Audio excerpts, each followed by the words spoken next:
Au domaine des étangs, art et nature entrent en résonance. Ils se questionnent, se répondent, s'enrichissent. En lien étroit avec la Fondation Didier et Martine Prima, nous soutenons des projets qui explorent notre relation au vivant et proposent de nouveaux récits face aux enjeux écologiques. Cet engagement s'étend tout naturellement à travers les actions de la Fondation, en collaboration avec le Muséum national d'histoire naturelle.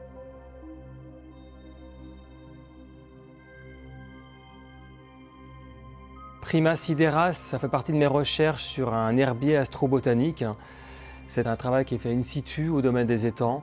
C'est un travail qui est entre réalité et fiction, qui raconte comment la vie végétale pourrait s'exprimer sur des planètes où les contraintes sont très différentes.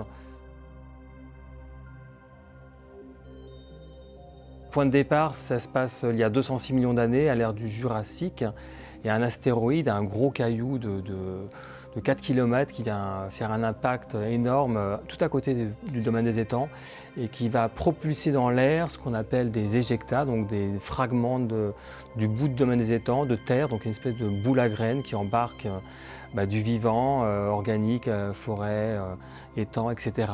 et qui peu à peu va sortir de l'attraction terrestre et avec les lois de la mécanique céleste va s'agréger comme une espèce de protoplanète qui va voyager des millions d'années avant de se stabiliser, de rentrer dans l'orbite d'une étoile et de devenir cette exoplanète qu'on a appelée Prima Sidera, qui veut dire les premières étoiles.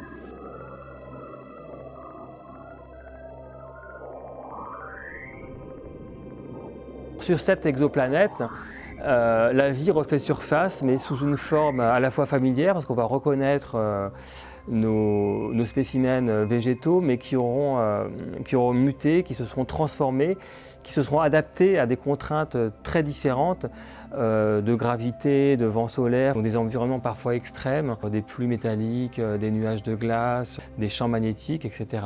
Ça participe de l'idée que c'est une forme, c'est aussi le résultat d'un ensemble de forces.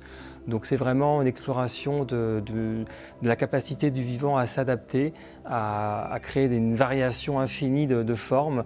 Et c'est aussi l'idée de faire un pas de côté, d'aller ailleurs pour voir ce qui pourrait se passer chez nous, sur Terre, lié aux enjeux du climat actuel. La pivoine stellaire géante, Paeonia stellaris gigas, a une corolle monumentale qui suit la dynamique de la spirale de Parker, formée par la rotation de l'étoile courbant les flux de particules en un vaste tourbillon magnétique.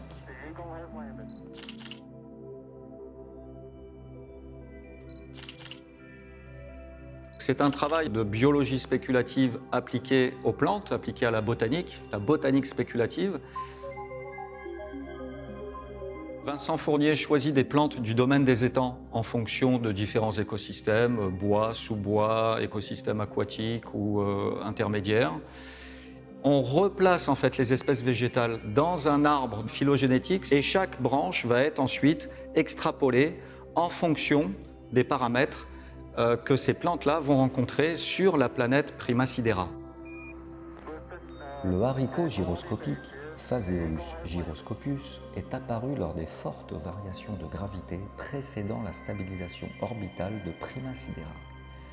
Les tiges et folioles s'enroulent en sens inverse, formant un système gyroscopique naturel qui maintient son équilibre malgré les changements du champ gravitationnel.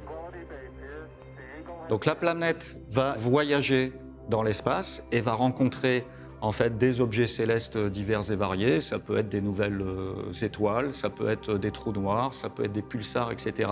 Et chaque plante du domaine des étangs va évoluer en tentant de s'adapter en fait à ces nouvelles conditions évolutives.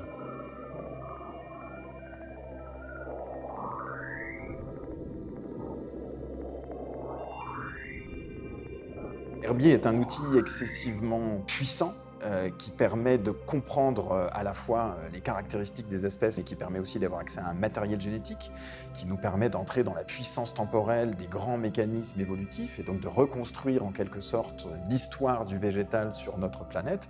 Et de la même façon, c'est un outil qui nous permet de documenter les formes, les structures, les stratégies, les adaptations que les plantes vont mettre en place en fonction des milieux dans lesquels on va les collecter.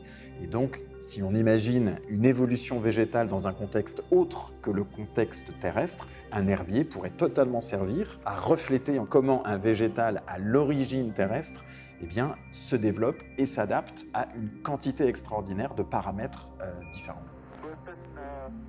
L'onaire des comètes, Onaria cometalis, est une espèce apparue lors du passage de Prima Sidera à travers une queue de comète.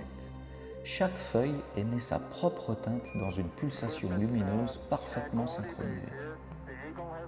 Contrairement à ce qu'on peut penser, un milieu très contraint peut aussi être un grand moteur dans la créativité en quelque sorte, la diversité des adaptations et des espèces qui vont pouvoir se rencontrer dans ce genre de milieu. Et ce serait toujours intéressant d'avoir, grâce à l'accès à une exoplanète dont les conditions seraient plus ou moins comparables à des conditions extrêmes que l'on connaît sur Terre, de voir comment le vivant répond à ces contraintes. Car on aurait en plus, en quelque sorte, le début du processus évolutif de ces plantes sur une exoplanète, ce qui, pour la planète Terre, est un aspect sur lequel on travaille grâce au phylogénie, grâce à l'étude de la diversification du vivant sur le temps long, mais pour lequel on n'a pas assisté évidemment aux origines de cette évolution. L'artichaut du multivers, Cinaria multiversalis, a une croissance qui se déroule simultanément dans plusieurs directions, ce qui produit une morphologie voxelisée. La rose de chaque axe correspond à une réalité restreinte, est une fleur aux pétales minéralisés, marquée d'alvéoles polygonales issus de l'érosion des tissus. L'EM Sanctoria anthropica est apparu dans un milieu soumis à d'intenses fluctuations thermiques et gravitationnelles. Cette instabilité permanente impose à la plante un rééquilibrage dynamique constant de sa croissance.